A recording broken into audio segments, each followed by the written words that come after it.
Why are we in this alignment meeting again? Why are we talking about this particular issue again? Because we talked about it 3 months ago, 6 months ago, a year ago. Your strategy is probably excellent. Selma's question is whether your organization can actually deliver it. She has held C-suite roles at major media companies, and she studied 20 publishers across 9 countries, finding the hidden costs quietly killing the ones that can't. She calls it the change tax. In the print world, workflows were completely sequential. Yeah.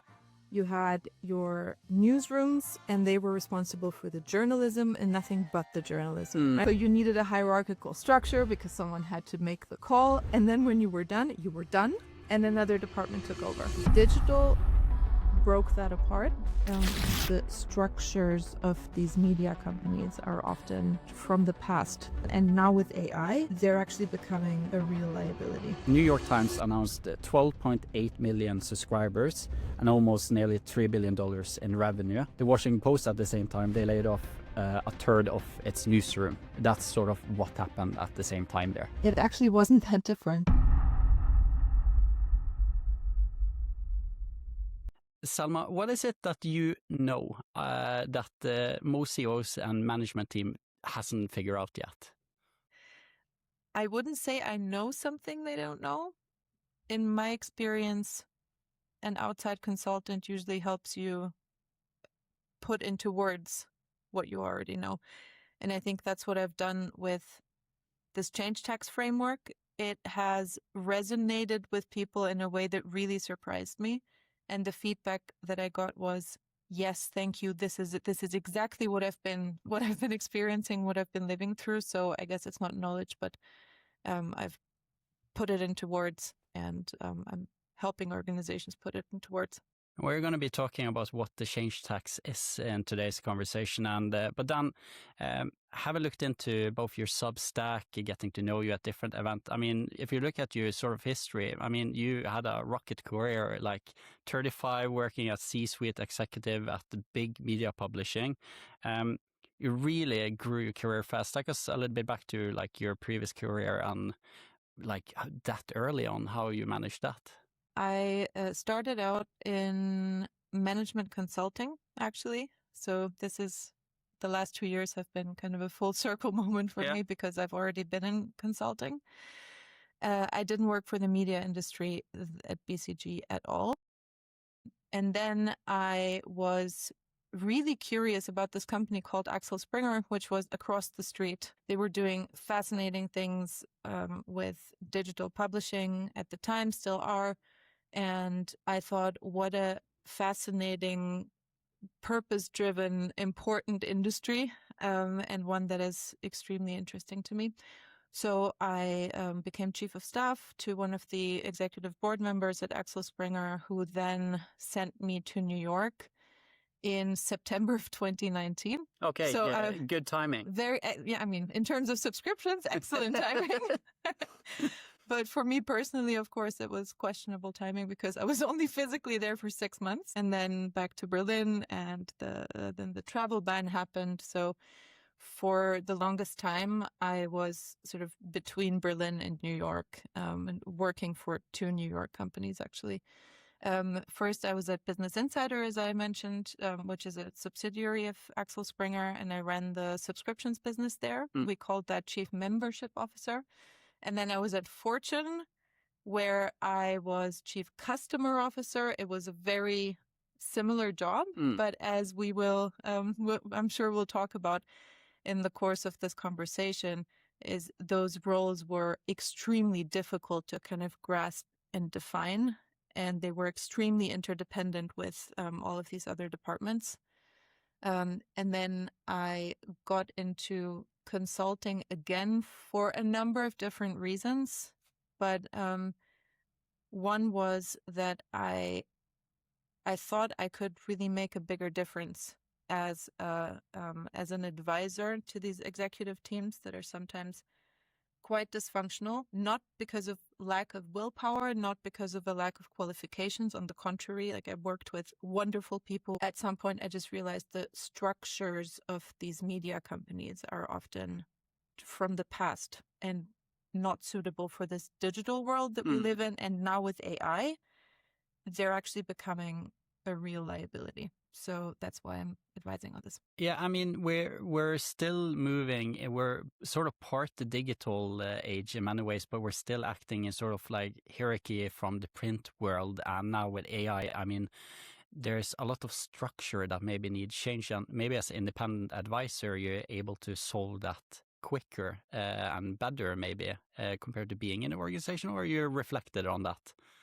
Of course, it depends on the setup of the consulting arrangement. It depends on very much on how important this topic is to the CEOs. But I would say that as an external advisor, you're not part of a structure that needs changing, right? I think what's so devilishly hard about these organizational questions is that they go to the core of human needs ultimately, right? Like job safety and stability and sort of clarity in what context you're operating every day is really important to people, and it's emotionally difficult to change that and to kind of act in a way that is neutral and for the best of the company if you're partial to a particular business goal within the company. So as an external person, you can say things a little bit more freely.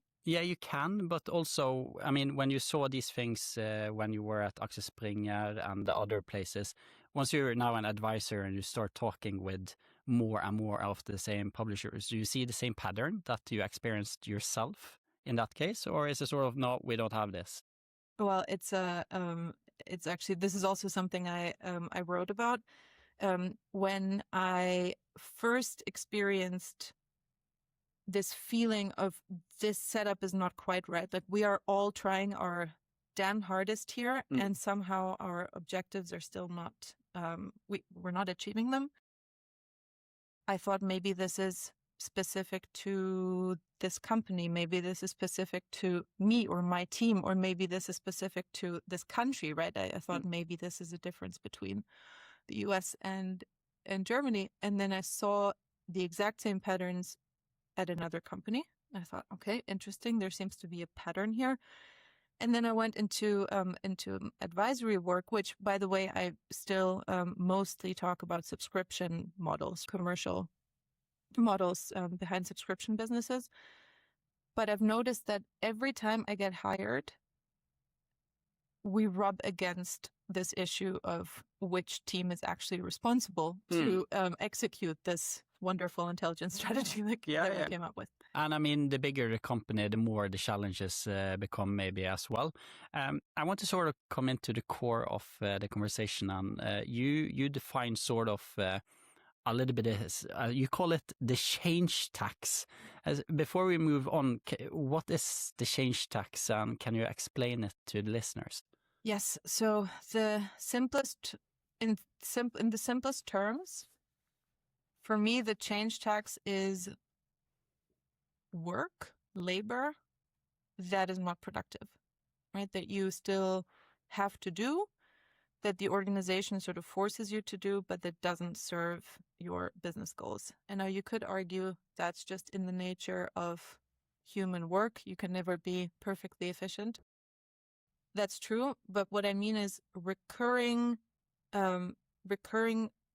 things that you and your teams keep doing or keep rubbing up against that just don't serve a purpose, that are just annoying to everybody, and everyone's like, okay, why are we in this alignment meeting again? Why are we talking about this particular issue again? Because we talked about it 3 months ago, 6 months ago, a year ago.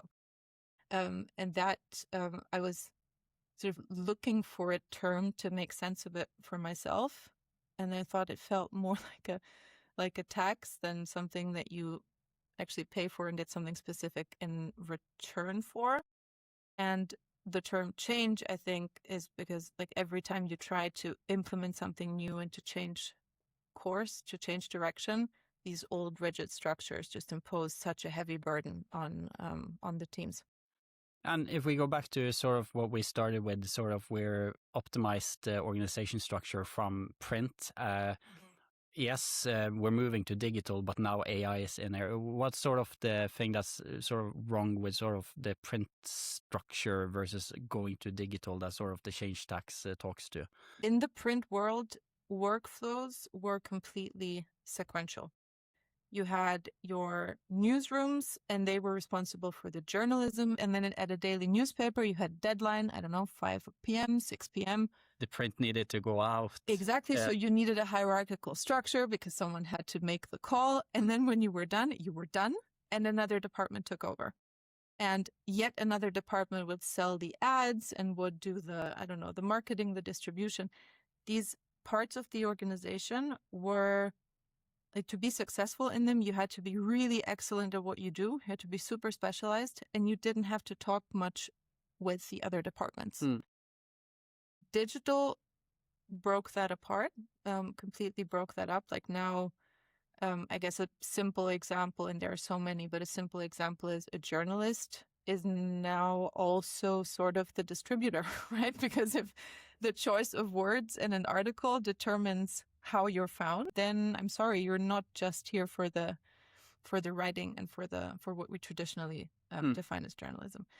So that sort of made these organizational structures a little bit wobbly.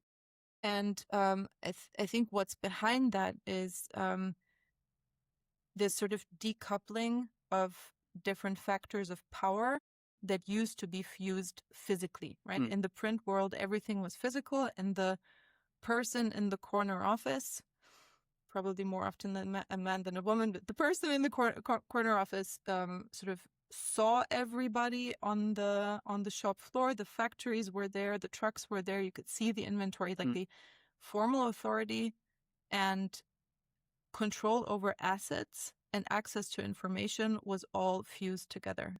And in the digital world, this is completely, it's like a dispersion of power. And still we're trying to respond to this with classic org charts and classic alignment processes. But it's, and then we talk about complexity, but I'm not sure it's complexity is the problem. It's just a complete shift in the power architecture. But let's say that you were to be put into a newsroom, and you were, so this news publisher is paying a really high change tax. What would be like symptoms to identify like we have a change tax? Yes. I've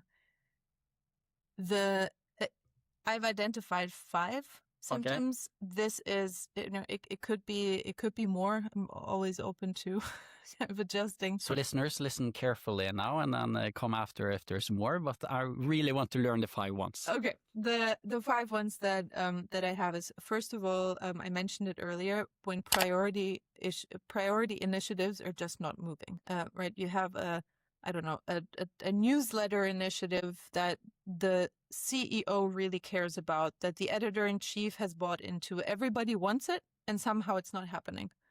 So that's one thing to look out for.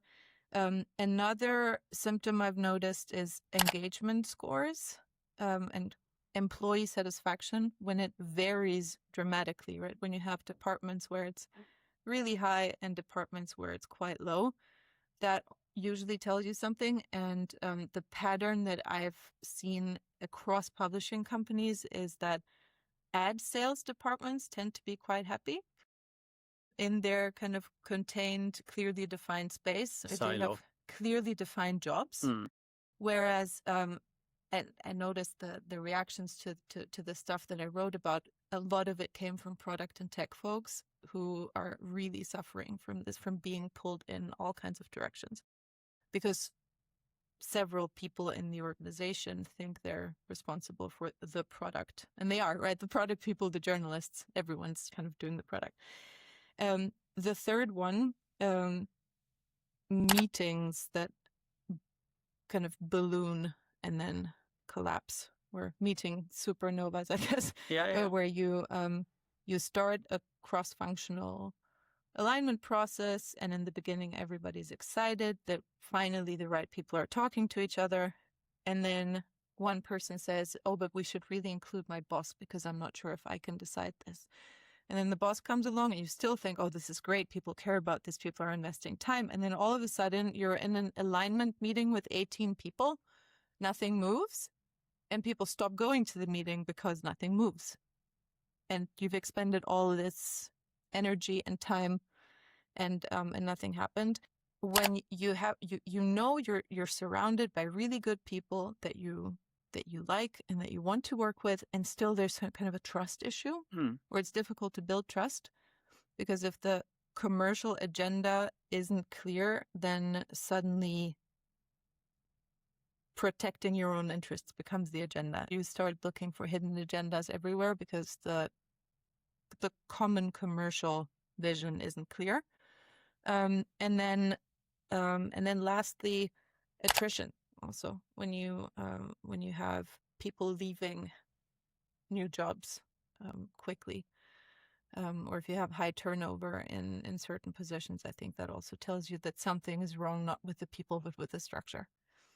I mean, putting these into a way to create the symptoms, and I hear you, like being, yes, I'm a salesperson from a software vendor, but when I talk with so many different publishers, I can clearly see this. One thing that sort of struck me is how you see, for example, the advertising team has often worked in silo doing their own thing, but actually their focus on doing first-party data might benefit also the subscription team. That's in a different way.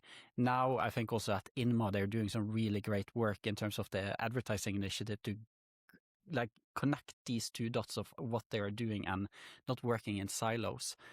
The other thing that I clearly see, I can see this from like Kilkaya, but I see it so much also now with AI. People get so excited about all the new things you build now in the beginning, and everything that's new is exciting to jump on. But who keeps the maintenance of it ongoing? What do we do with this thing that we do? Like, how do you keep up with it? And things are always fun in the beginning, but then it's sort of like, whose responsibility is it? You end up with the meetings. So I think those 5 symptoms are clear, but there's one thing that I hear there, which I find interesting. And this is coming from also my conversations with them. How a journalist thinks and how a product person thinks are often two completely different worlds. What would you say to that? How can they align?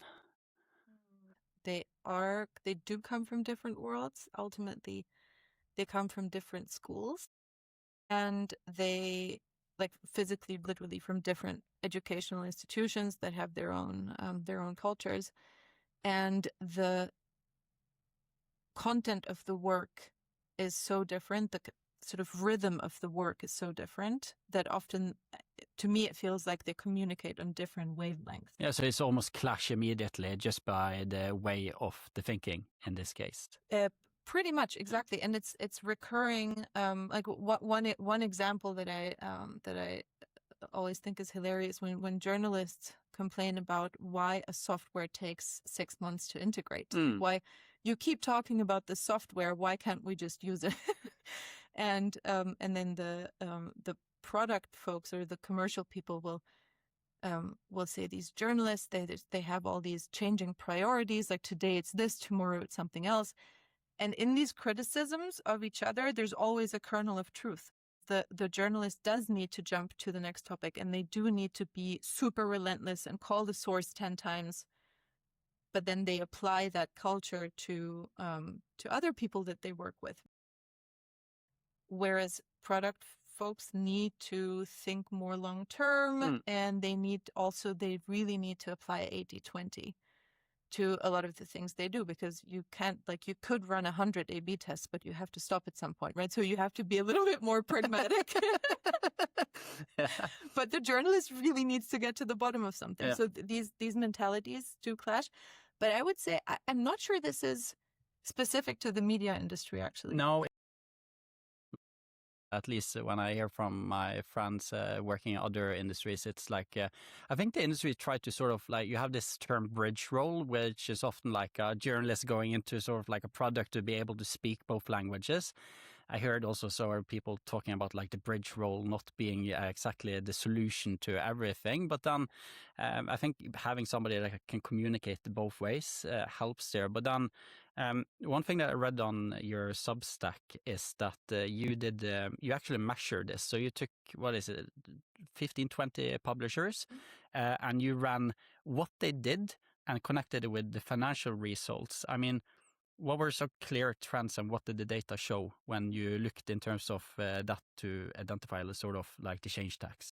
So what I did there was I tried to find a way to quantify the change tax, meaning quantify how sort of diffuse the organization is in its structure and its setup.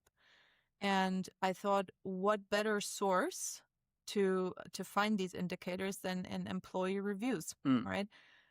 But then I thought you have to filter out stuff like the coffee sucks or I don't like my boss, because that has nothing to do with these structural factors. So I looked for specific keywords in employee reviews, like cross-functional alignment is working well or isn't working well, or we have a lot of bureaucracy and a lot of meetings that are unnecessary, like that kind of stuff on the negative side and on the positive side. And then I made this simple formula basically where I counted the negative signs, counted the positive signs, and made a ratio. And what I found really interesting, and I replicated this, so I ran it once with, I think I started with Gemini, and then I ran it with Claude, and ran it with ChatGPT too, I think. And the results were really consistent at the fringes. So companies like Le Monde or the Financial Times, or actually the Scandinavian publishers. Yeah. And Bonnier News and others. Exactly. That are, I mean, it's an open secret that they do organizational things quite well. Stanford wrote a case study about Bonnier News and their transformation. So they were always kind of in the top bracket. And then companies like Gannett, the Washington Post, that are or have been struggling financially in the last couple of years tend to score quite low on this change tax index. What was interesting is the middle was complete all over the map. Right? The Wall Street Journal it was pretty high on one reading of the data, pretty low on another. But the fringes seem to hold. So I'm assuming this is obviously not a scientific analysis by any stretch of the imagination, but I still think it's an indicator that organizational structure is a determinant of success. I want to look into one of the publishers you mentioned on two different sites. I think it's almost so I looked into what you sent me, and then I could almost like in almost the same day, February 2026, you would have New York Times announcing record numbers in terms of subscription. They're doing great. And on the other hand, you have Washington Post, which seemed like a shit show in multiple ways of what's were going on there. And I just sort of like, those were on two different ends. And I'm sort of like, what is it New York Times did in terms of change tax that did well versus sort of the Washington Post that was on the different end of the scale here? So this is obviously an outside-in assessment. I haven't worked at either of these organizations. But something struck me as not quite right about the explanations that were circulating, right? People were saying, it's Jeff Bezos' fault that the Washington Post looks the way it does, and its billionaire ownership is a problem, and the New York Times is a publicly traded company with a big controlling family stake, and that's the kind of optimal setup. Because let's just put it into numbers here, because I have it. Because New York Times announced 12.8 million subscribers and almost nearly $3 billion in revenue. I'll confirm these numbers. And the Washington Post at the same time, they laid off a third of its newsroom. That's sort of what happened at the same time there. Exactly, on the same day, in February of this year. And when you look, and another part of the sort of conventional wisdom about the success of the New York Times is that they had such a brilliant subscription first strategy. When you look at what the Washington Post was saying about its strategy in the last couple of years, it actually wasn't that different. They wanted they also wanted a subscription first business model. They were pursuing what they called a third newsroom, which is essentially what the New York Times is doing with Wirecutter and with its commerce organization. So it wasn't that different. But the difference to me seems to be that the organization was constantly bleeding talent. It was constantly changing. Someone like a long-term staffer of the Post said that the body rejected the transfusion when new leadership came in. At the same time, the New York Times has had remarkable consistency through the last 10, 15 years. I mean, Mark Thompson, the predecessor of the current CEO, talked about the long and difficult path to a digital organization in 2020. There's this wonderful interview with him where he talks about how they reorganized several times, how they got it wrong several times, and then finally they landed on this sort of mission-based model where they work in cross-functional teams. Nothing like that is on record for the Washington Post. Right? They just kept hiring new people and churning them out. Yeah, so the structure remained the same, but the one made a change in terms of the mission they went. The other had sort of the same structure and maybe not the same approach. What I'm trying to understand is sort of like when you do the change tax, identify it, structure it around it. I mean, you say that it becomes more mission driven, but does that go into what content you produce, how the product teams thinks about developing product? What are these things that generate something to be moving well for New York Times versus Washington Post?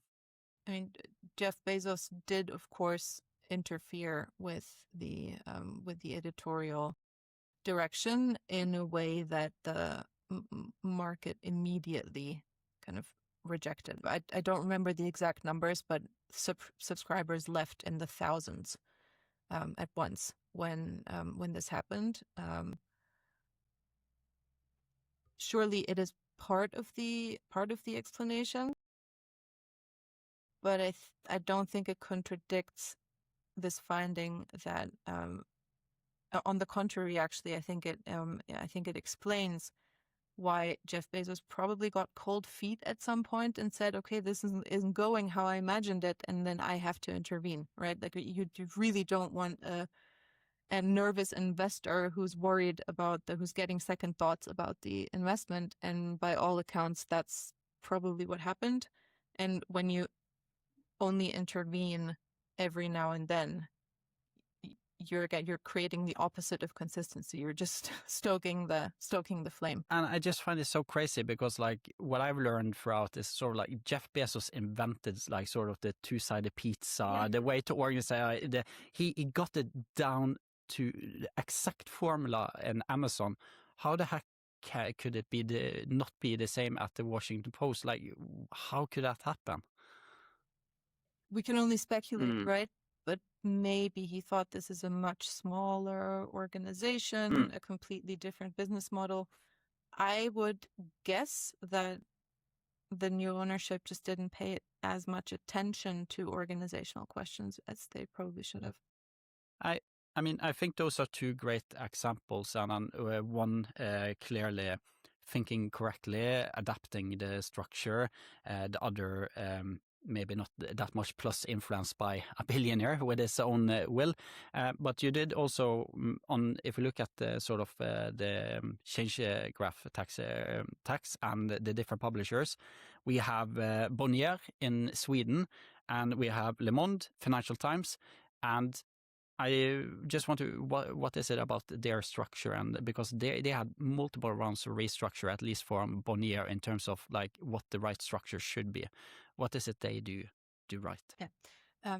At first glance, it's probably that they flattened hierarchies. but I'm not sure that's the full answer. When you look closely, what they managed to do is really break up these traditional silo-based power structures, which means that they hired leaders who are very good at handling ambiguity and sort of shifting priorities and changing priorities, right? Because in the old print world, if you were the editor-in-chief, you were the editor-in-chief. That was a very clear, immutable job description almost. Whereas an editor-in-chief today needs to be able to talk to product people, needs to be fluent in at least the languages that the other departments speak. And when you look at what employees write about their leadership at these companies, it's exactly that they have a certain degree of organizational flexibility and that they can react quickly. I just I find this really interesting because we're talking about the sort of the print to the digital to the AI. One of the guests I had on was Jeremy Clifford, same as you, is then a consultant. He worked at Reach in the UK and so on. He says it very well, sort of in terms of leadership, because he focuses on leadership, is that today it's really difficult to be a leader because before in the print world, you sort of knew the work flow of sort of the print operations and could just move on to a new company. You redid the same process and money would flow in. Today, being an editor-in-chief, you need not only to know content and journalism, you also need to be a tech expert. You need to be able to deal with people's issues, restructuring. It's so much more pressure on a leader in many ways. And I listen also to the podcast that is in Norway. It's called almost Media Bubbles with Gard Steiro, where they had the debate of the CEO in Amedia was looked at with these glasses with cameras on them, and now it's a front boy from Meta. I said, well, if we don't test it, I don't know what this is going to mean for it. So my point is you are expected way more now, and the changes we see with AI, nobody has experienced it before, and it's much harder to know. I would argue you need a completely new level of confidence in your leadership abilities, right? And you need to trust your teams blindly much more than in the past. You will have to hire people and instruct people who know a lot more about something than you do. Yeah, and Jeremy said basically you need to, before you were expected to know everything, right now you need to be honest about, I don't know all the answers and I need your guys to also help me on that direction. I was also thinking if I look at sort of what's my home turf, which is sort of the Nordics, a little bit of what you said in terms of flat hierarchy. I can, for example, see in somewhere where it's very top down. If I look at your analysis, I maybe see sort of like the change tax a little bit more. But what do you think about this in terms of flat hierarchy versus top down or bottom up?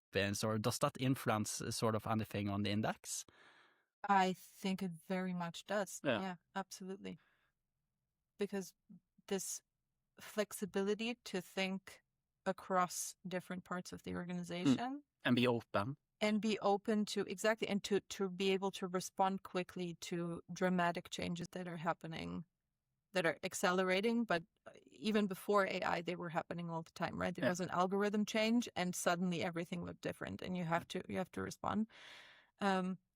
By definition, you're just too slow if you work in a rigid hierarchy.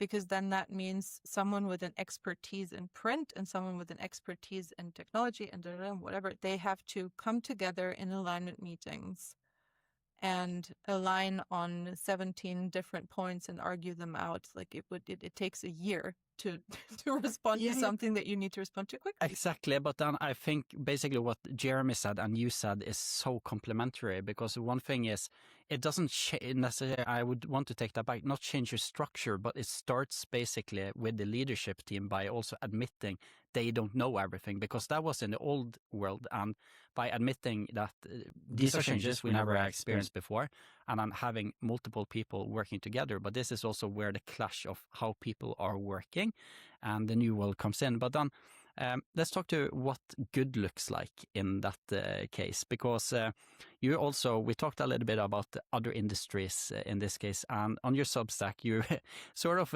looked at sort of an industry that solved exactly this, and you mentioned sort of Hollywood, management consulting, and the military. What have they figured out that news organization can learn from? Yes. They operate, they're obviously very, very different industries, but they operate in a dual hierarchy and a dual organization. And what do I mean by that? You have your home departments, and then you have the actual work happens in the field or in case of the military, or on set for movies, and at the client side in consulting, right? So I'll give you a very personal example, because I lived through this model as a management consultant, not really knowing that it served a purpose. I just thought this is how things are.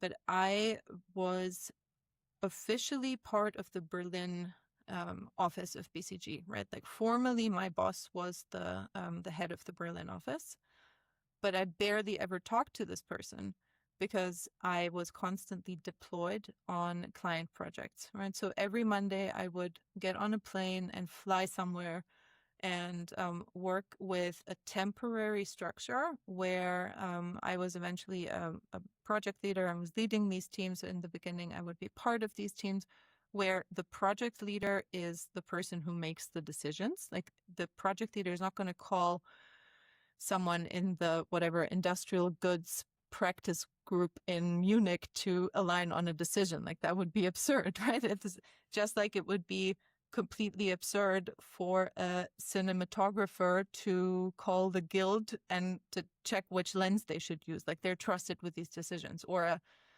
field medic in a war situation does not have to call home to align on something. In these dual hierarchies, the sort of temporary hierarchy at the scene of where the work is happening, and the permanent hierarchy where your compensation lives, your career path, your tools, right? That can actually be remarkably stable. And I think that the difference is, and that's why I think it's so important to for not just for media companies, but for all digital companies these days. For a project or a deployment or any kind of client-facing thing that you do, the projects are always different. The content of the project is different, but the people and the skills you need to solve the problem are always the same. Every movie, you need a director, you need actors, you need a cinematographer, and so on. For every initiative, or let's say for every subscription marketing initiative, it was always the same thing. You needed someone to actually build the thing within whatever tech stack you had. You needed someone to think through what the copy should be, what the pricing should be, how to integrate it into analytics. Like, it was always the same thing. And why not have these people work together in mission structures on the actual problems? But then when it comes to like which analytics tool are we using, that's a decision that the tech department can make on its own without talking to everybody else. So it can work. And then you were asking earlier, what do these companies that score well on the change tax index have in common? It's actually that the New York Times has been talking about missions for a long time. Like, I remember hearing about the New York Times missions when I was in New York in 2019. Like, they've been at it for a while, and it works. Yeah, and like, if we were to set the things that you just mentioned now to ferry, what is it that a news publisher would do in practice here if they take the best out of the military, the best out of Boston Consulting Group? What would it look in like a day-to-day operations? It is very much up to top leadership in these companies to create structures in which the teams can operate in this way. Because if you are, I don't know, if you're part of a subscription marketing department and someone from product has an idea and wants to pull you in, and you like the idea and you want to work on it, but you feel like you have to check with your boss, you're not going to do it, even if you're perfectly qualified and if you like the other person. So, so to a degree, I guess what you can do on an operational level is articulate this problem rather than change the organizational structure. But if you're actually head of a department and you're seeing this happen within the organization that you can affect, then I guess it's be ready to make uncomfortable decisions, because it is every change to an organization is uncomfortable. Yeah, because it's not necessarily restructuring we're talking about here in this case, but then I understood you sort of developed a workshop for this, and I understand you sort of asked them, this is what we would want and mean to be successful in like 5 years, and then how do you get there? Like, but if imagine, like, for the listeners now, many in the news publisher, like what does that workshop do in practice? Yeah, it was actually serendipity. I wasn't trying to develop a workshop method for this particular issue. It was a strategy workshop, actually. We were trying to imagine where the business would be in 5 years, and what needs to happen for this brand to grow. And I talked to a bunch of people who all had a pretty clear vision. They just hadn't been able to come together and to write it down.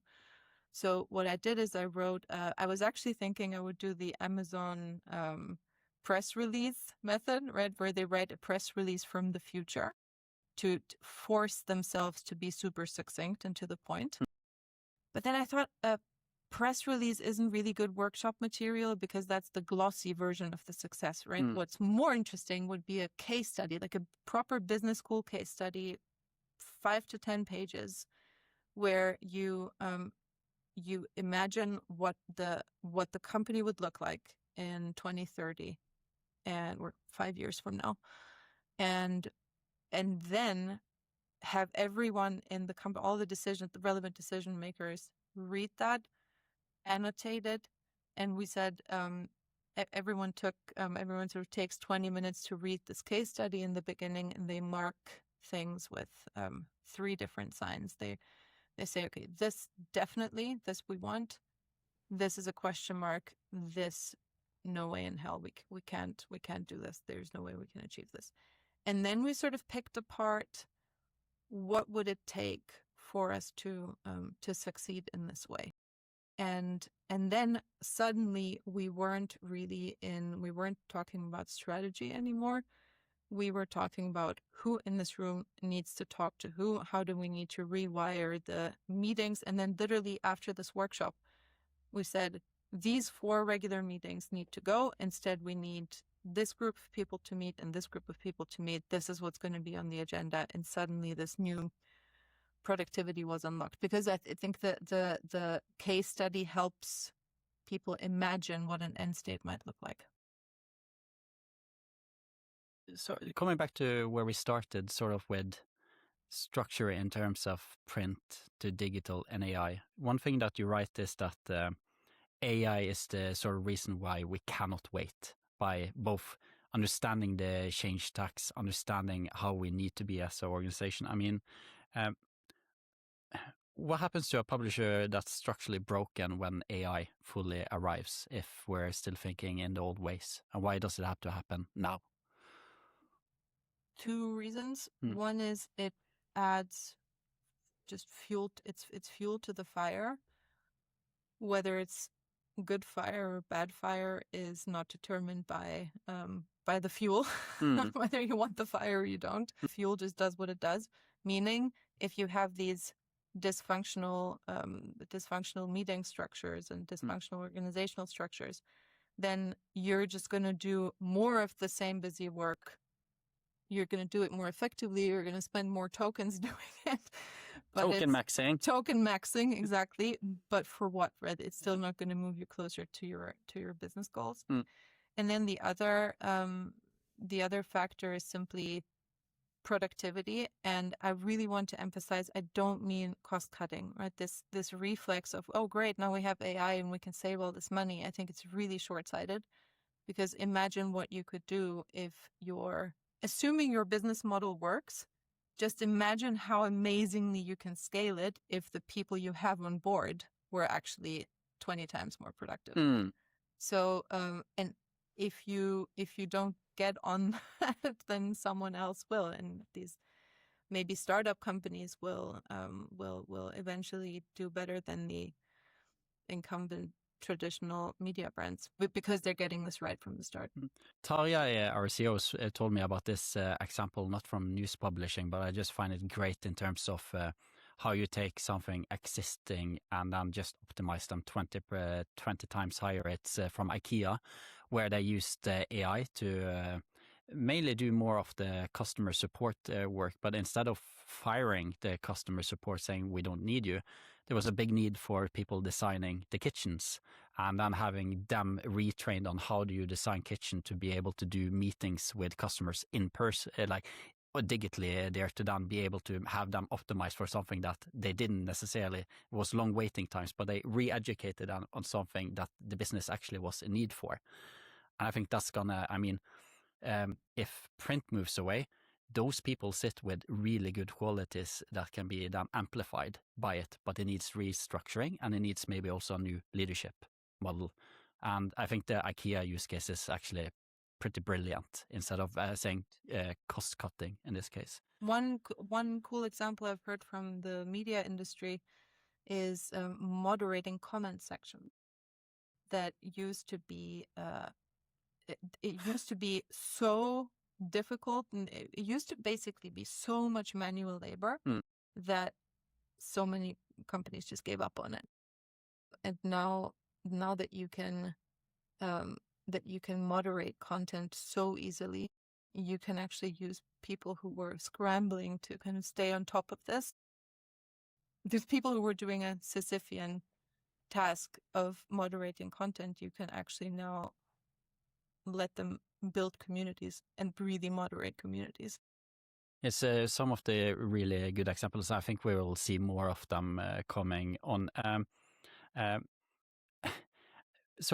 We talked a little bit now, the change tax, why it's important and so on. And both you and me are going to different media. We spent the time together in Berlin at INMA. That was fantastic. And what are the things that you see at these conferences or conversation that makes you generally optimistic about if you're able to identify the change tax, you're able to put in these workshops, you're able to identify. So what makes you optimistic about the future of news?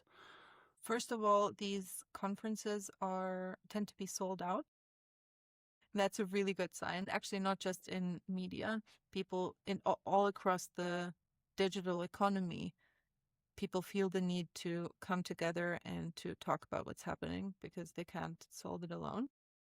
The other thing that makes me super optimistic is that there's a new almost seriousness to how we're talking about these issues.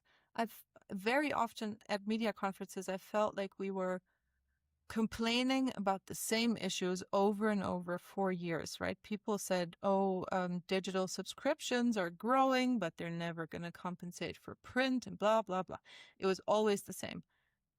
And at the same time, paradoxically, everybody was still doing okay, right? Everybody was around the next year and the next year and the next year, and profit margins were still okay. And I would also say our industry, that's actually another reason why I'm confident about the future of the industry, is we are becoming more confident as an industry. And it's this self-deprecating talk of, this is so hard, and every platform, the platforms are stealing our revenue. All of that came from a place of almost defeat. Yeah.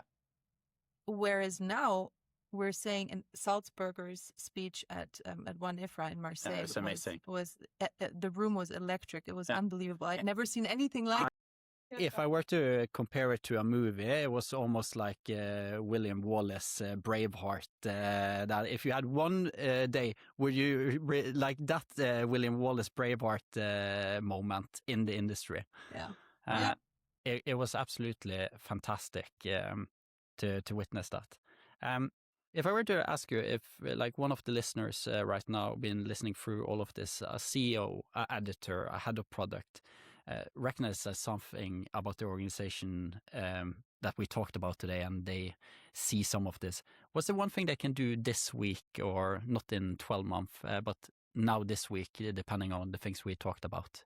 First of all, email me, of course. Email, of course. Yeah. But what you can do almost immediately is a version of this change tax index that I talked about.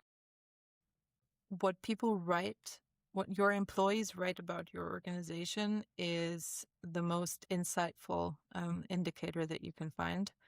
And in the age of AI, this is actually pretty simple to do, right? You take all these text snippets and have Claude or whatever tool you're using search for these patterns. And I've uploaded a prompt that I've been using to do this with publicly available data.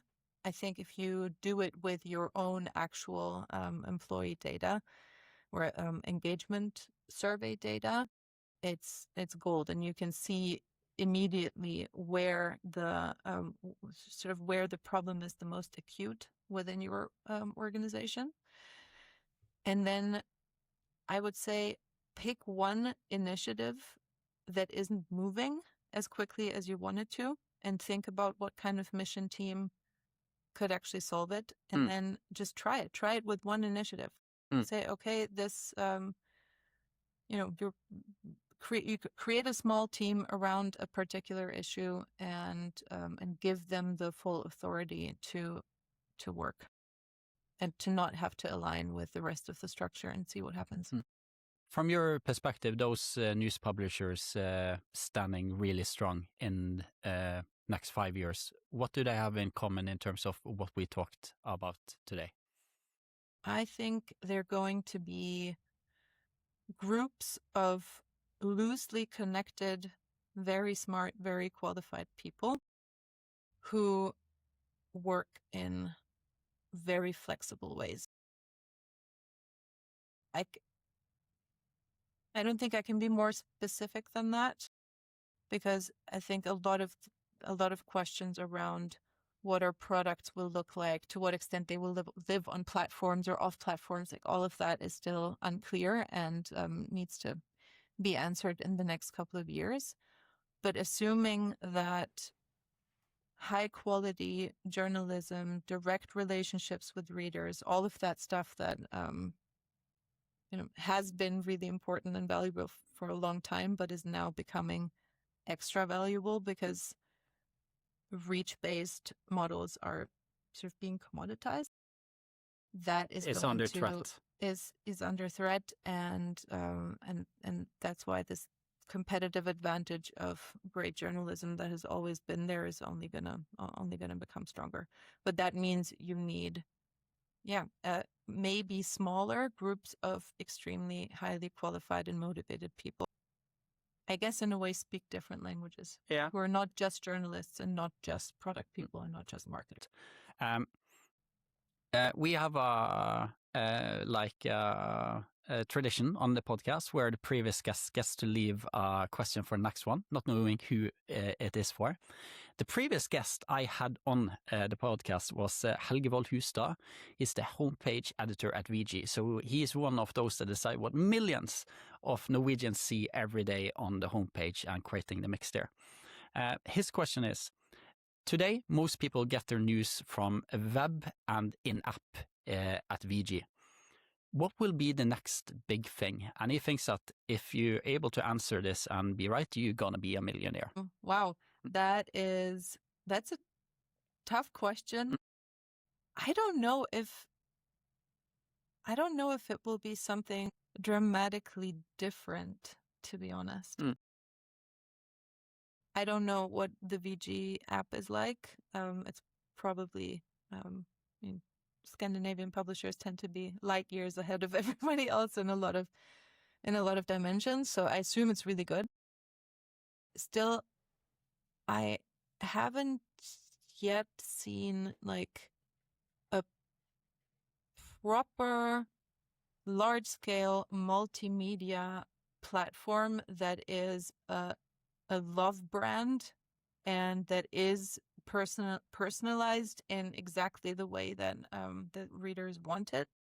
That maybe even communicates with your social media or with other sources that you get your information from. So many people, and I talk to people outside the media industry about what I do. One of the questions that I keep getting is, why can't I just pay for an article with Apple Pay? Yeah, micropayments. And then I'm like, well, because in our industry, we think that micropayments are dead, and we are actually constantly arguing about it. And it's always an internal logic of our industry, which doesn't answer the customer's concern, which is, why do you make it so much more difficult for me to give you money than any other industry? So if we could create a like really, really good digital product, maybe that's the answer. But that would be a really simplistic answer. Yeah, but I don't think you're way off. If I were to sort of think about what you said there, I think since we're having now agents that can go and fetch us information in the way we like, having to buy a subscription is maybe not the right way. But if the agent can buy that paid article for that information that's relevant for you, I just think that we're going to see, I am making the bet that micropayments are going to be bigger now. And you have things such as Tollbit and other that's sort of moving into that direction. But here you also have sort of like the conversation about, we are in the personalization space in Kilkaya, and it's sort of like, should the news be more in terms of what I want?